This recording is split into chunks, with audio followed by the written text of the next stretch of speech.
fruit skin. Capsicums are fruits but are prepared like vegetables.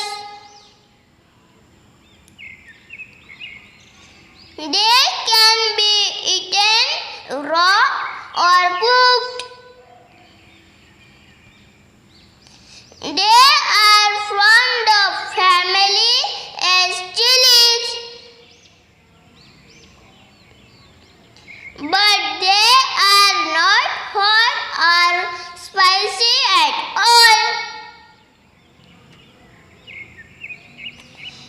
It is also known as bell pepper or sweet pepper.